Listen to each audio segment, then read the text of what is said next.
Hi everyone. So today we have an amazing workflow here. So what this basically does is that first of all, we are using the Hyperflux LoRA. You would know this was recently released and this can create any image in 8 steps. But the thing is, it either does not follow the prompt very well, or I have seen that the output generations are quite generic, like the skin tone is not perfect, or it somehow looks a little bit plasticky, that kind of thing. So what I thought was, if I use this LoRA and then create a workflow which in total would have those 22 steps that we generally use without the LoRA when we are using Euler and I think beta or simple scheduler. So we generally use 20 steps or 22 steps. That is somehow when we get a very pretty image. And in total, even in this workflow, we will not exceed 22 steps, so the time would be equal what we used to generate normally, but it will have extensive details. And I am using here one of the LoRAs, again the boreal one.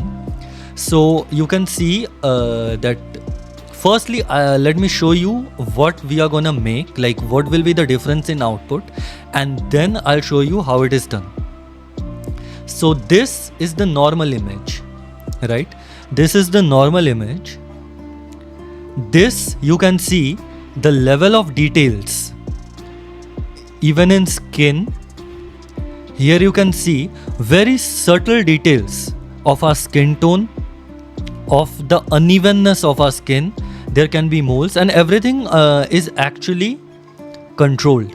So here you can see that this is the full prompting section, and I am using one of my own custom nodes as well as the portrait master as well. So the skin imperfection, skin details, everything is being controlled from here, so don't worry about that. And here I have put the pose as adjusting hair pose, and I am using my photo prompter just for choosing a camera. It gives a certain new angle to it. If you change the cameras, you would see there is a slight difference, although it is not exactly following how that camera would look like, but it still is nice to give that portrait look. And again I am using a prompt here.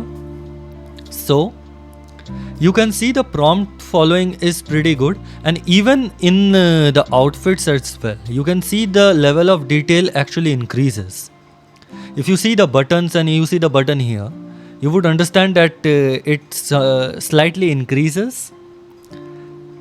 Even here you can see, just look at the stitches and you would see that the details are enhancing. So everything here, even you can see here as well. So this is what we are trying to achieve. It is not upscaling. Obviously you can achieve this by upscaling, but upscaling also takes a lot of time and we do not want that. This is the same 22 steps, and we are just interpolating the latent multiple times so that details are increased. So now let's get started. I'll run one of the generations and then I'll show you that how this whole thing is working.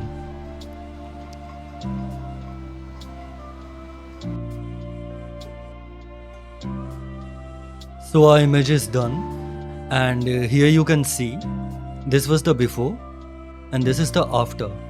Now obviously you can control the ratio here if you want less wrinkles or less details, but the thing is, you can see in terms of texture it actually improves a lot. Here you can see even the individual hairs, and this is in the same dimension without any upscaling. You can see here as well, very small things, but the way it improves the total texture is actually amazing. And it also provides complicated textures to your outfits as well. Now this is something you may not like and you can try once or twice. Also, one thing you can notice is that the fingers, this kind of gets improved when you like use this particular workflow. So if you somehow see that there are 3 fingers or something like that, there is a higher chance that it will be solved. So this is the thing. Here you can see, we can clearly see like 2 fingers and it is looking slightly weird. Here it gets slightly improved. So this is the thing. Even the detailing in the eye has actually increased, and then again no upscaling using the same dimension. So basically we are using the GGUF Flux 1 dev. We are using the Hyperflux LoRA at 0.14 strength.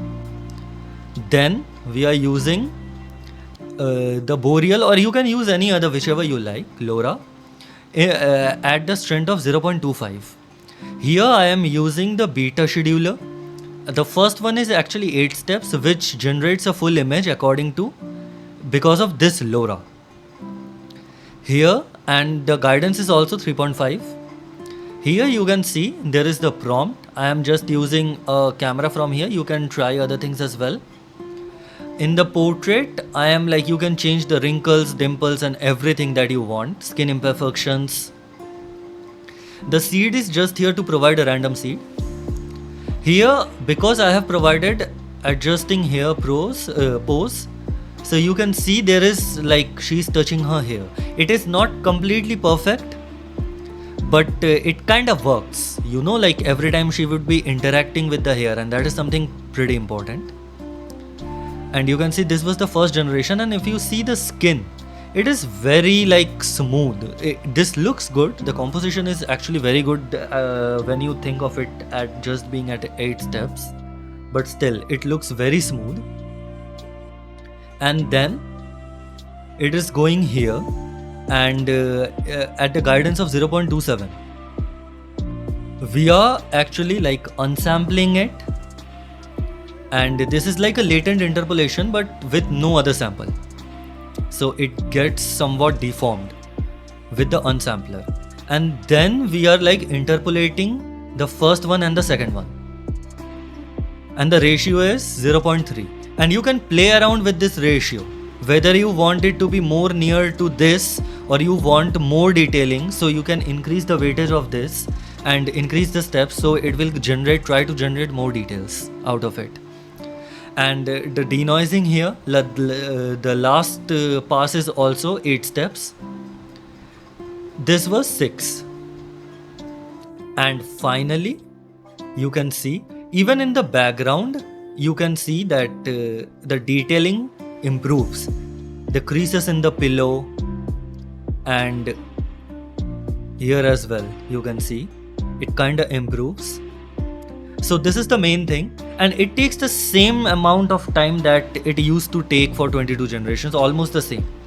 So we are including slightly more details with the same amount of time. So you can try this out, play with the denoising, play with this ratio of interpolation, and you will get pretty amazing images. Thank you.